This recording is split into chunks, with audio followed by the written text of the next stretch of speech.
Good morning Shri John Brittas. മദ്യനയ അഴിമതി കേസിൽ CBI രജിസ്റ്റർ ചെയ്ത കേസിലും ഇപ്പോൾ ദില്ലി മുഖ്യമന്ത്രി അരവിന്ദ് കെജ്രിവാളിന് ജാമ്യം കിട്ടിയിരിക്കുകയാണ്. എൻഫോഴ്സ്മെന്റ് ഡയറക്ടറേറ്റ് രജിസ്റ്റർ ചെയ്ത കേസിൽ നേരത്തെ തന്നെ ഇടക്കാല ജാമ്യം കിട്ടിയതാണ്. ഇക്കാര്യത്തിൽ ഒരു രാഷ്ട്രീയമായ ശരികേട് അത് കോടതിക്കും ബോധ്യപ്പെടുന്നു എന്നാണോ കരുതേണ്ടത്? ഇത്രയും കാലം അടയ്ക്കേണ്ടതായ അല്ലെങ്കിൽ അറസ്റ്റ് രേഖപ്പെടുത്തേണ്ടതായ എന്താവശ്യമാണ് ഉണ്ടായിരുന്നതെന്ന് ജസ്റ്റിസിന്റെ ഭാഗത്ത് തന്നെ ചോദ്യമുയരുമ്പോൾ അന്വേഷണ ഏജൻസികളെ ഉപയോഗിച്ച് പ്രതിപക്ഷ നേതാക്കളെ ജയിലിലടയ്ക്കുന്ന കേന്ദ്ര സർക്കാരിന്റെ നിലപാടിനേറ്റ വലിയൊരു ക്ഷതമാണ് എന്ന് സുപ്രീം കോടതിയുടെ തീരുമാനം. യഥാർത്ഥത്തില് ഡൽഹി മദ്യനയത്തെ മുൻനിർത്തി നേതാക്കന്മാരെ ഇങ്ങനെ ജയിലിലിടുന്നതിനെതിരെ സുപ്രീം കോടതി പല രൂപത്തിലും ഭാവത്തിലും തങ്ങളുടെ നിലപാടുകൾ അറിയിച്ചിരുന്നു. അതിന്റെ ഭാഗമായിട്ടാണ് സഞ്ജയ് സിംഗ് എന്നുള്ള MP ജാമ്യം അനുവദിച്ചത്. പിന്നീട് മനീഷ് സിസോഡിയയ്ക്ക് അനുവദിച്ചു. ഈ ഘട്ടങ്ങളിലൊക്കെ സുപ്രീം കോടതി പറഞ്ഞൊരു കാര്യമുണ്ട്: നിങ്ങൾ എന്തുകൊണ്ടാണ് തെരഞ്ഞ് ഈ നേതാക്കന്മാരെ പിടിക്കുന്നത്? അത് മാത്രമല്ല, നിങ്ങൾ ഇതിൽ കുറ്റവാളികളെന്ന് പറയുന്ന ചില ആൾക്കാരെ നിങ്ങൾ മാപ്പുസാക്ഷികളാക്കി ഈ നേതാക്കന്മാരെ കുരുതി കൊടുക്കാൻ വേണ്ടി ബോധപൂർവമായി ശ്രമിക്കുന്നുണ്ട്. അത് മാത്രവുമല്ല, നിങ്ങൾ ഇതിന്റെ വിചാരണ തുടങ്ങാൻ യാതൊരു പരിപാടിയുമില്ല. അവരെ ഇങ്ങനെ അകാരണമായി മാസങ്ങളോളം വർഷങ്ങളോളം ജയിലിലിട്ടുകൊണ്ട് ആ പ്രതിപക്ഷ പാർട്ടിയെ അടിച്ചമർത്താനുള്ള ശ്രമങ്ങളാണ് നിങ്ങൾ നടത്തുന്നതെന്ന് മുമ്പും സുപ്രീം കോടതി പറഞ്ഞിട്ടുണ്ട്. യഥാർത്ഥത്തില് ഈ കേജ്രിവാളിന്റെ കാര്യത്തിൽ സംഭവിച്ച ഏറ്റവും ദൗർഭാഗ്യകരമായ ഒരു ഏട് എന്ന് പറയുന്നത് എൻഫോഴ്സ്മെന്റ് ഡയറക്ടറേറ്റ് ആണ് ഈ കേസ് മുഴുവൻ അന്വേഷിച്ചത്. യഥാർത്ഥത്തിൽ അതിന്റെ അഴിമതി എന്നുള്ള ഒരു ചെറിയ ഒരു വശത്തെ മാത്രമാണ് CBI അന്വേഷിക്കാൻ ആരംഭിച്ചത്. എൻഫോഴ്സ്മെന്റ് ഡയറക്ടറേറ്റിന്റെ കേസിൽ കേജ്രിവാളിന് ജാമ്യം കിട്ടുന്നു എന്നറിഞ്ഞ് തിരക്ക് പിടിച്ചിട്ട് CBI പോയിട്ട് ഒരു കേസ് ഫയൽ ചെയ്ത് അദ്ദേഹത്തെ വീണ്ടും കാരാഗ്രഹത്തിൽ അടയ്ക്കുകയാണ് ചെയ്തത്. ഇതുപോലുള്ള ഒരു കിരാതമായിട്ടുള്ള സമീപനം കേന്ദ്ര അന്വേഷണ ഏജൻസികളുടെ ഭാഗത്തുനിന്ന് ഉണ്ടാകുന്നതിലുള്ള അമർഷമാണ് ഇന്ന് സുപ്രീം കോടതി വിധിയിലൂടെ തീരുമാനത്തിലൂടെ പ്രതിഫലിക്കുന്നത്. ഒരുപക്ഷെ ഇതിൽ നിന്നെങ്കിലും കേന്ദ്ര സർക്കാർ പാഠം ഉൾക്കൊണ്ടുകൊണ്ട് ഒരു ജനാധിപത്യ പ്രക്രിയ മുമ്പോട്ട് പോകാൻ അനുവദിക്കണമെന്നാണ് ഒരു പൊതുപ്രവർത്തനത്തിൽ എനിക്ക് പറയാനുള്ളത്.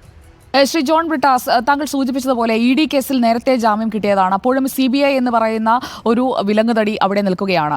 തിഹാർ ജയിലിൽ അദ്ദേഹത്തിന് തുടരേണ്ടി വരുന്നു. മുഖ്യമന്ത്രി സ്ഥാനം അരവിന്ദ് കെജ്രിവാൾ രാജിവെച്ചിട്ടില്ല. മദ്യനയവുമായി ബന്ധപ്പെട്ട ഫയലുകളിൽ അദ്ദേഹത്തിന് ഒപ്പിടാൻ കഴിയില്ല. ഞാൻ മനസ്സിലാക്കുന്നത് അദ്ദേഹത്തിന് സെക്രട്ടേറിയറ്റിലേക്കുള്ള പ്രവേശനത്തിലും കർശന നിയന്ത്രണങ്ങൾ ഉണ്ടാകും എന്നാണ്. മുഖ്യമന്ത്രിയെ ബന്ധനസ്ഥനാക്കിയാണോ പുറത്തേക്കും ഇറങ്ങുന്നത്? സ്വാഭാവികമായിട്ടും സുപ്രീം കോടതി ഒരു ജാമ്യം അനുവദിക്കുമ്പോൾ അതിൽ നിരവധി വ്യവസ്ഥകൾ കൊണ്ടുവരാറുണ്ട്. മുമ്പും അങ്ങനെ തന്നെ വ്യവസ്ഥകൾ കൊണ്ടുവന്നിരുന്നു.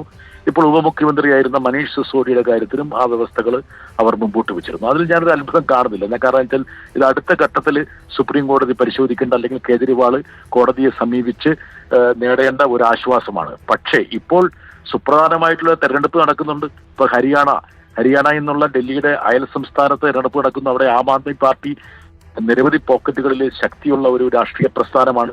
സ്വാഭാവികമായിട്ട് ഇത് ആം ആദ്മി പാർട്ടി അല്ലെങ്കിൽ BJP വിരുദ്ധ ശക്തികളെ പ്രചോദിപ്പിക്കാൻ ഉതകുന്ന ഒരു തീരുമാനമാണ്. ഇതിൽ ഏറ്റവും പ്രധാനപ്പെട്ട ഒരു ഘടകമെന്ന് പറയുന്നത് ഈ കേന്ദ്രത്തിന്റെ പക്കലുള്ള ഓരോ അന്വേഷണ ഏജൻസികളെ മാറി മാറി ഉപയോഗിക്കുകയാണ്.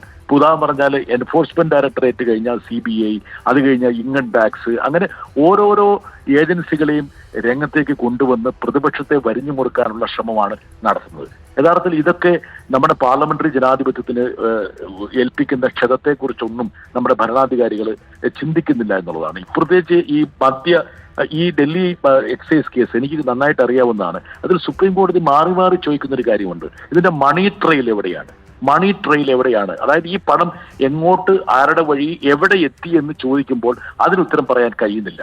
മണി ട്രെയിൽ കണ്ടുപിടിക്കാതെ ഒരാളെ എങ്ങനെയാണ് അകത്താക്കുന്നതെന്നാണ് സുപ്രീം കോടതി പലതവണ ചോദിച്ചിട്ടുള്ളത്. അതേസമയം മണി ട്രെയിൽ എവിടെയാണെന്ന് കണ്ടെത്തിയ കേസുകളുണ്ട്. ഒരു ഉദാഹരണം ഞാൻ പറയാം.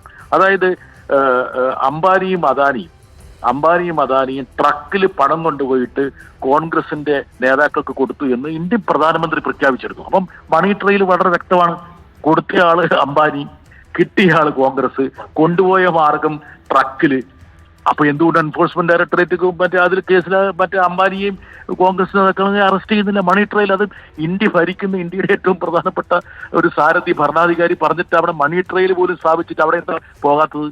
അപ്പൊ ഇതൊക്കെ നമ്മുടെ മനസ്സിലുള്ള ചോദ്യങ്ങളല്ലേ യഥാർത്ഥത്തിൽ. അപ്പൊ ഈ ഒരു ഇരട്ടത്താപ്പ് ഇങ്ങനെയുള്ള കാര്യങ്ങളിൽ പാലിക്കേണ്ടതുണ്ടോ എന്നുള്ള കാര്യം നമ്മൾ ചിന്തിക്കേണ്ടതാണ്. ജനങ്ങൾ ചിന്തിക്കേണ്ടതാണ്. എന്താ കാരണം വെച്ചാൽ എത്ര കണ്ട് ഇങ്ങനെ അന്വേഷണ ഏജൻസികളെ ഉപയോഗിച്ച് ഒരു ഗവൺമെന്റിന് മുന്നോട്ട് പോകാൻ പറ്റും? ഇത് ഹിതകരമാണോ?